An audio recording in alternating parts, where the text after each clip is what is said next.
It starts with a question that sounds simple, but carries decades of chaos, fame, heartbreak, and redemption behind it.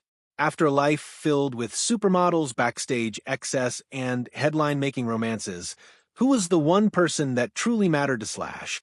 Not the faces splashed across magazine covers. Not the fleeting passions that burned fast and faded even faster. At 59, the legendary guitarist finally revealed the answer, and it wasn't what anyone expected. For years, Slash embodied the ultimate rock and roll fantasy. The top hat, the cigarette dangling from his lips, the guitar screaming through sold-out arenas. His life moved at full speed, loud, reckless, and unapologetically wild. Women came and went like encores at the end of a show, each more glamorous than the last. But beneath the image, beneath the chaos, there was a story that ran much deeper than fame and excess. A story that began long before the lights, the noise, and the legend. Before he became Slash, he was Saul Hudson, a restless kid trying to find his place in a world that never felt entirely stable. Born in London in 1965, his early life was far from the chaos that would later define him. But that calm didn't last. At just 6 years old, he moved to Los Angeles, a city that would shape his future in ways he couldn't yet understand. It wasn't just a change of scenery, it was a complete shift in identity, culture, and direction. His upbringing was anything but ordinary. His mother was a fashion designer who worked with some of the biggest names in music, while his father was an artist connected to the same creative world. From an early age, Saul was surrounded by talent, ambition, and the unpredictable energy of the entertainment industry. But instead of providing stability, it often created distance. His parents separated, and he found himself moving between homes, searching for something solid to hold on to. That instability turned him into what he would later describe as a problem child. School didn't interest him. Structure didn't suit him. He had energy, frustration, and nowhere to put it, but everything changed in a moment that seemed almost accidental. At 14, he found himself in a situation that could have easily become just another teenage memory. But instead, it became the turning point of his life. Sitting in a room, music playing in the background, something clicked. It wasn't the environment or the people, it was the sound. The guitar hit him in a way nothing else ever had. In that instant, everything else faded away. He didn't care about anything except that sound, that feeling, that connection. He left that moment behind with a new obsession. Music wasn't just interesting, it was everything. It gave him direction. It gave him purpose. And most importantly, it gave him an escape. From that point on, he threw himself into learning guitar with an intensity that bordered on obsession. Hours turned into entire days of practice. His fingers blistered, his hands ached, but he didn't stop. He didn't want to stop. While other teenagers were still figuring out who they were, he had already found the one thing that made sense. By the time he entered the Los Angeles music scene, he wasn't just another aspiring musician. He was driven by something deeper. He joined bands, experimented with sounds, and chased opportunities that could bring him closer to something bigger.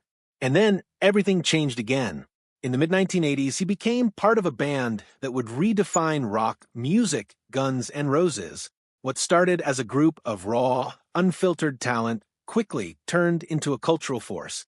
Their music wasn't polished or safe. It was loud, dangerous, and real.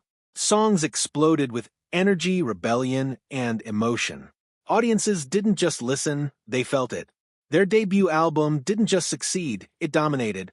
It shattered expectations, broke records, and turned them into global icons almost overnight. Slash's guitar work became legendary, his style instantly recognizable, his presence impossible to ignore. He wasn't just playing music anymore. He was defining an era. But with that success came something darker. The same intensity that fueled their music began to spill into their lives. Drugs, alcohol, endless touring, it all became part of the routine. What once felt like freedom slowly turned into something far more dangerous. The line between control and chaos started to blur. At the height of his fame, Slash was living a life that many people romanticized. But behind the scenes, it was unraveling. Substance use wasn't just a habit, it became a dependency. Nights blurred into mornings. Moments disappeared into a haze. And more than once, he came dangerously close to losing everything. There were nights when his heart stopped, moments when his life hung by a thread, times when survival felt almost accidental. Yet somehow he kept going. From the outside, it looked like resilience. But in reality, it was a cycle that couldn't last forever. The turning point didn't come all at once. It came through a series of realizations, moments when the consequences became impossible to ignore. A diagnosis of heart failure at just 35 years old forced him to confront the reality of what he was doing to himself. Doctors didn't give him much time. His body was breaking down, and there was no escaping it. For a while, even that wasn't enough to stop him. The lifestyle had become part of his identity. Letting go of it meant redefining who he was, but eventually something shifted. In 2006, he made a decision that would change everything. He checked into rehab, not because he was forced to, but because he finally understood that if he didn't, there might not be another chance. It wasn't easy. It wasn't immediate, but it was real. Sobriety wasn't just about quitting substances. It was about rebuilding a life. It was about understanding the patterns that led him there in the first place. It was about learning how to exist without the chaos that had once defined him. And slowly, things began to change. Music was still there, but it felt different, clearer, more intentional. He continued to create, to perform, to evolve, but this time he was present, truly present. But the biggest transformation didn't come from his career. It came from something far more personal. Fatherhood. Becoming a father changed everything. For the first time, his choices didn't just affect him. There were two lives depending on him, watching him, learning from him. The stakes were different. The priorities shifted. The chaos that once felt normal no longer fit into this new reality. The late nights, the reckless decisions, the constant instability, they didn't belong anymore. What replaced them was something he had never truly experienced before. Responsibility, consistency, and a deeper kind of love. His relationships had always been complicated. Years of fleeting connections had left him searching for something real. And when he finally found it, it wasn't perfect, but it mattered. His marriage brought both stability and struggle. There were moments of strength, moments of support, and moments of conflict. They built a life together, raised children, faced challenges, but ultimately it didn't last. The separation was difficult, public, and emotionally charged. Yet even through that, something important remained: growth. Because after everything, the fame, the addiction, the heartbreak, he began to understand what he had been looking for all along. Not attention, not validation, not even romance in the way he once defined it, but something deeper, something lasting. Years later, he reconnected with someone from his past. This time, things were different. There was no chaos, no need for spectacle. The relationship was quieter, more grounded. It wasn't about proving anything to the world. It was about building something real away from the noise. And that's when the question finally comes full circle.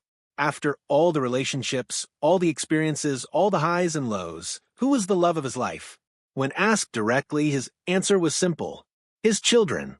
Not a dramatic declaration, not a poetic speech, just the truth. Because in the end, everything he went through, the rise, the fall, the survival, it all led to that realization.